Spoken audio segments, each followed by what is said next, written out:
Welcome to the first episode of the series Sax On Air. The first guest I have for this series is Wei-Chieh Lin, and so it's my pleasure to present him. Hi, Jay.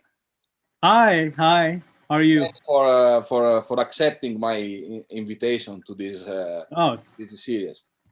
thank you for having me. Yeah. So let's talk a bit about you. What are you doing now? Where do you live? And yeah.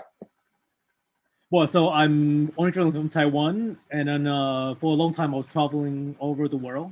But because of the pandemic, I'm very lucky that I'm staying in Taiwan where everything is normal, everything's safe, and I'm also quite lucky that I can continue to work and all my projects are still happening. And as a composer, this is not always the case for a lot of my friends who are having troubles finding work or not being able to hear the music. But for me, it's quite normal here, so it's quite incredible for me. We met the first time on, I think, 5 or 6 years ago, and I think in Barga was the first time. And Yes, that's right. yeah, and we traveled. I think we traveled together because I was traveling with Driving. our Yeah. friend that we have in common, and so we had like 2 hours travel by car through Italy, the center of Italy. So, and we started there to talk about our thought in music, in composition, and how to to work with the instrument, with the materials and stuff. And I've been always fascinated by your approach to composition and your approach to the different instruments that you are writing for, no? So, and the most important thing that impressed me was and is the way how you give importance to the sound, to the timbre, to the colors that instrument can give to a score, no?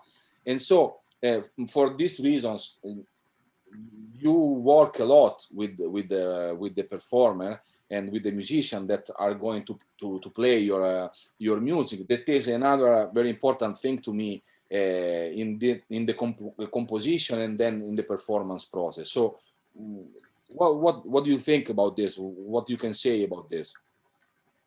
Well, I mean, at least for me, I'm not any more interested in writing the instruments. So let's say the saxophone. I'm not so interested in just the saxophone. I'm interested in the performer and the saxophone together. For me, that's a combination because the saxophone cannot make any sound by itself.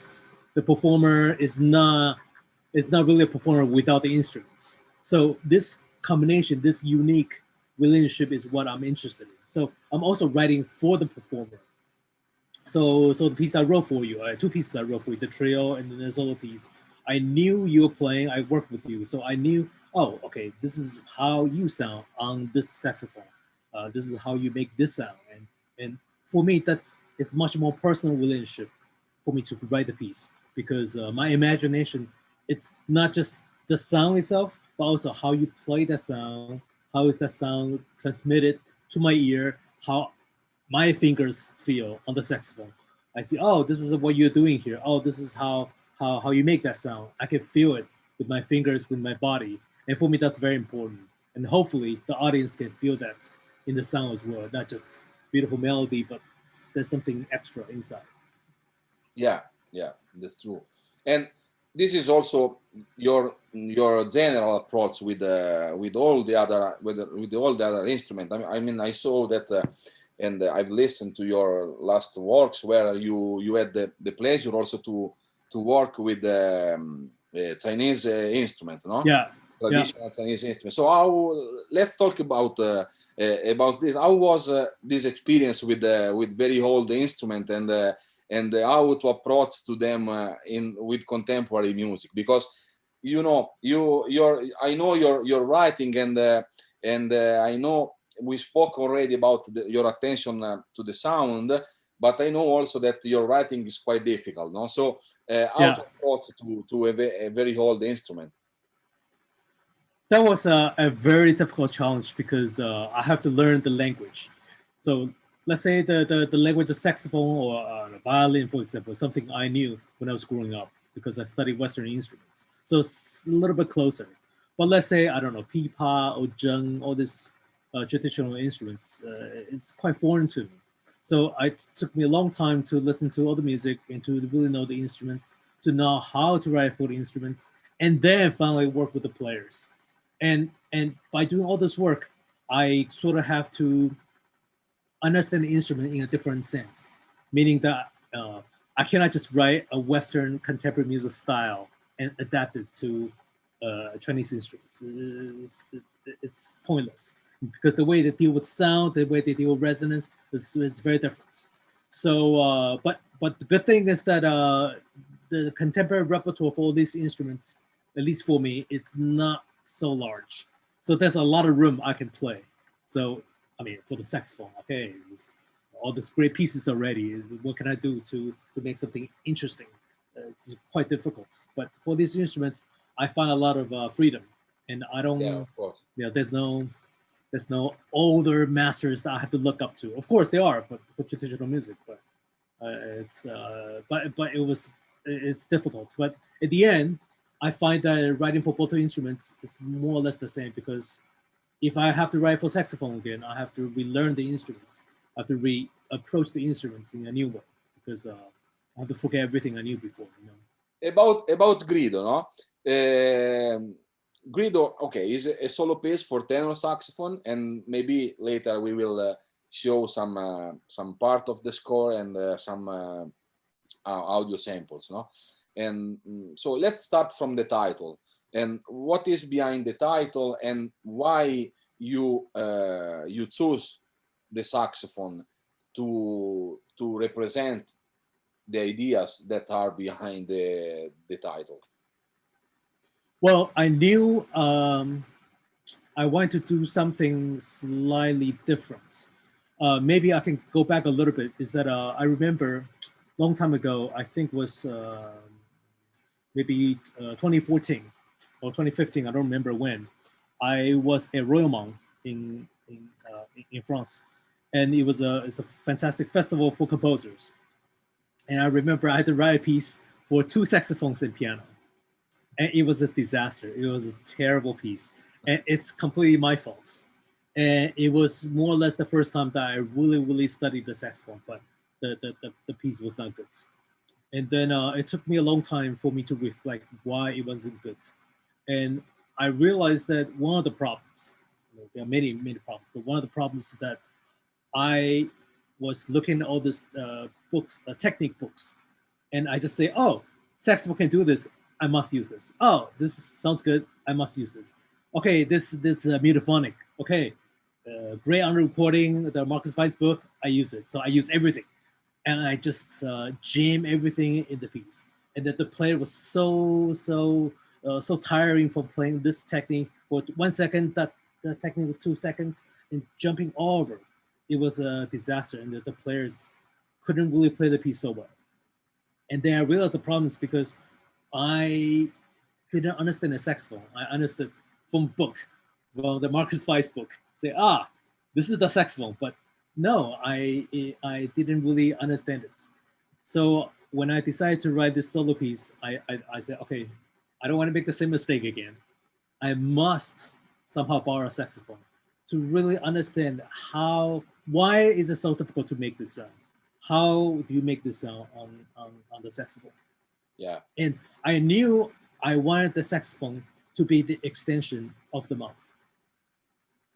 So in other words, the saxophone is just the amplifier of what the player is doing, right? Yeah, that's so very nice. Yeah.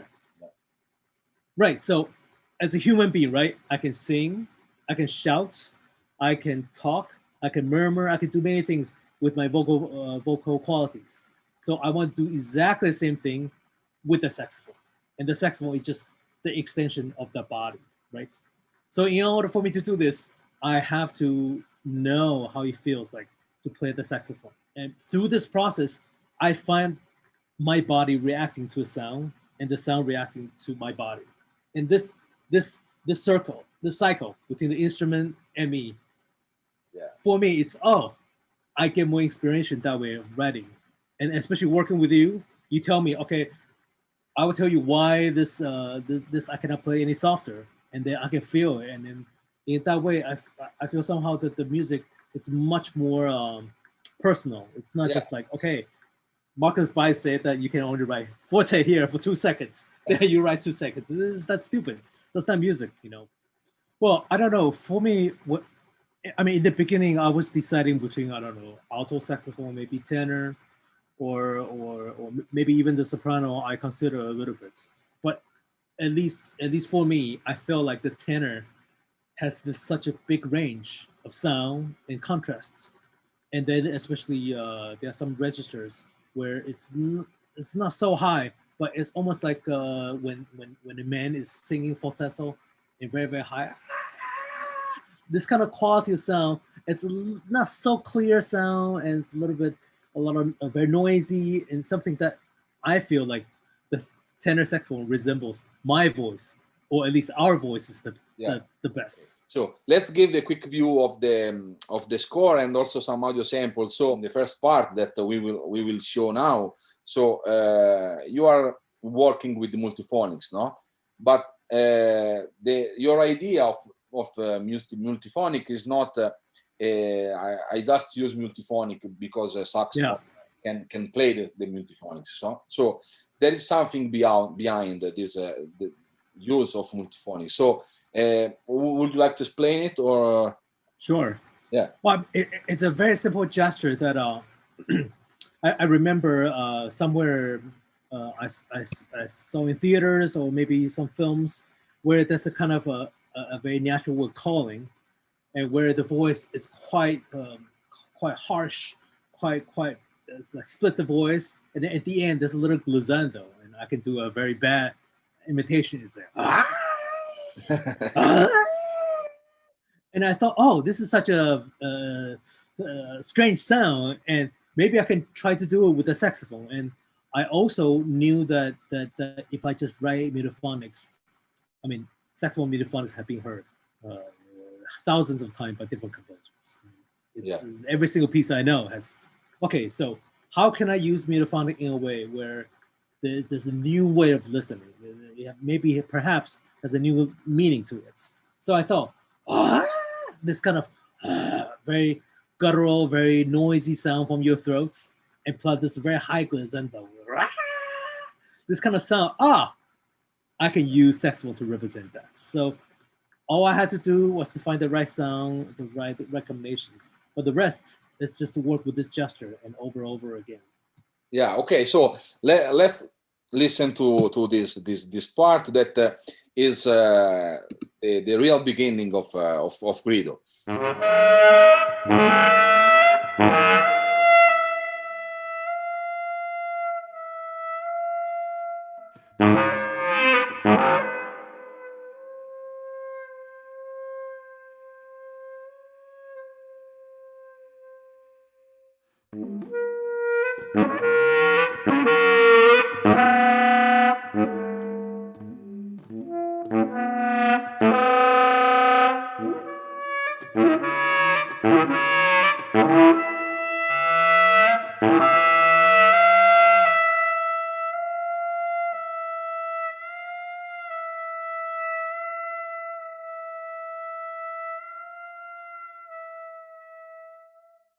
So after this first part of Grido, where multiphonics are the focal point, no, in the score, we go through the piece, and there is this central part where first you work with glissando, and then you work with like very different timbral changement and small changement of one note, no? So yes. let's talk about this part. So the multiphonics were a sort of shout, no? And yes, from the throat. Well, yeah, from the throat. And what about the glissando? And what about all these? Let's call them in an easier way bisbigliando, even if we will see later in the score that is not exactly bisbigliando. Yeah. Well, the glissandos is just the same idea from before, where before you have all this, and then now I'm just trying to find this gap between the voice where it's as if the saxophone singing between the falsetto and then the high voice, and all this glissando like all this crazy glissandos. And I thought it's quite nice because with the register key, the saxophone can do these glissandos quite easily. And also, I wanted the glissando to have a very small gap. So that means I have to work with the fingerings where the glissando is not like like third or fourth, but rather like small intervals. And I like to have all these glissandos happening all the time where the saxophone almost as if it's trying to sing something continuous, but can't quite get there, right? And then until much later on, you have something much longer legato of small microtones or these kind of fingerings. It's like you're speaking, but glissando in the middle and very slowly, and not much is happening, but all the small temporal differences. And for me, it's trying to reduce this big glissando to something very small. And for me, that's much more interesting, at least for the saxophone. These bars show a different saxophone, a different instrument, you know, that is not anymore a powerful instrument, but is a very intimate, you know, a very lyrical instrument. Yeah. So let's listen to it. And so the first part is the glissando part, and the second, the first samples is the glissando part, and the second one is this, let's say, bisbigliando and timbral fingering.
In the last part, after all these sections where saxophone comes more and more soft with the soft sound and very low dynamics, then gradually we come back to let's say to the shouts of the beginning. Yes.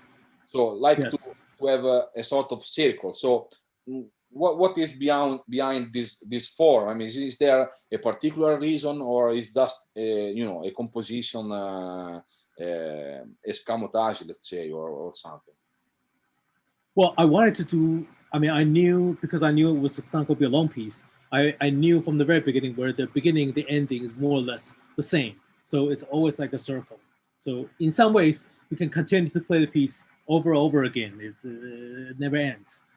And I also knew that it would be more effective to have something very soft and delicate in the middle of the piece and make it quite long, and then at the end maybe go back to the beginning somehow. And one thing I should say is that because playing microtones and fast for any wind instrument has always been a problem for all the instruments. Especially if you write a microtone, usually they have to learn special fingering, they have to memorize it, but you might not be able to play fast because the note before, the note after, the fingering is quite difficult. So I had to work a long time with the performer to find microphones that you could play fast, that could play soft, and has very, very small tempo changes.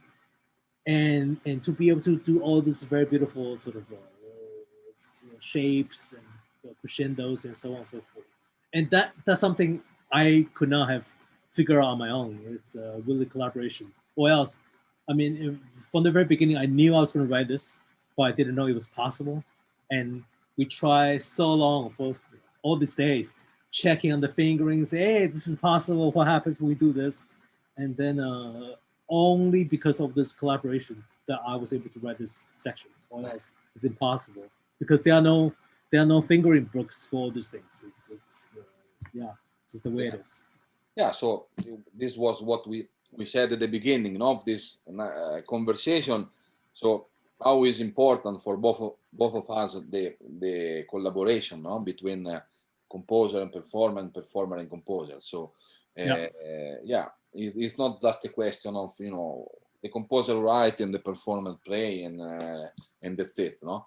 So let's listen to the last part, and then I will ask you just one more questions before we end this interview.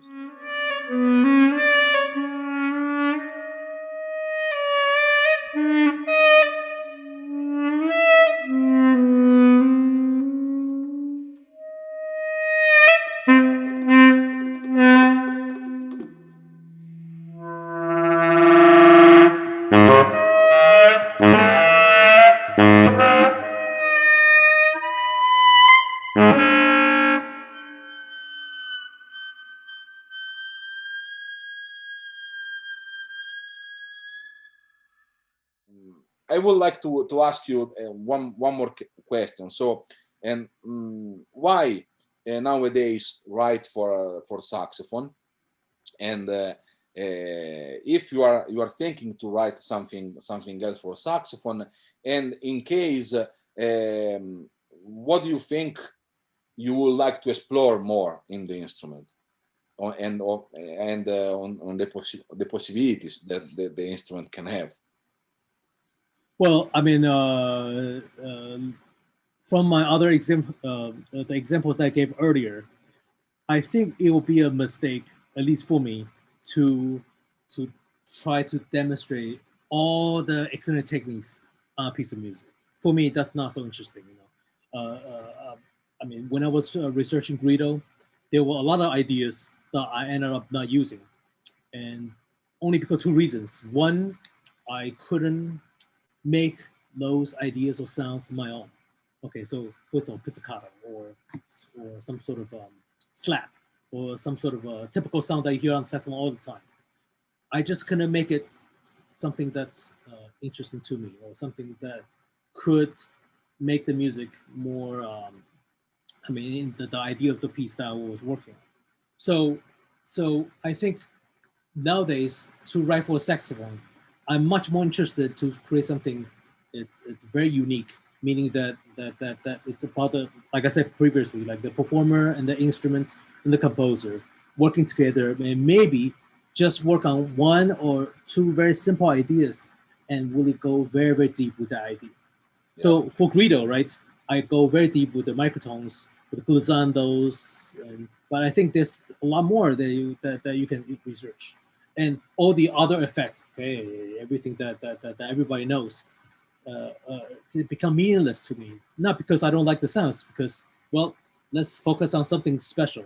Thanks again, man, for this interview. And no problem. Ciao. My pleasure. Yeah. Good. Thank ciao. You. Thank you. Ciao. Thank ciao. You. Bye. Bye.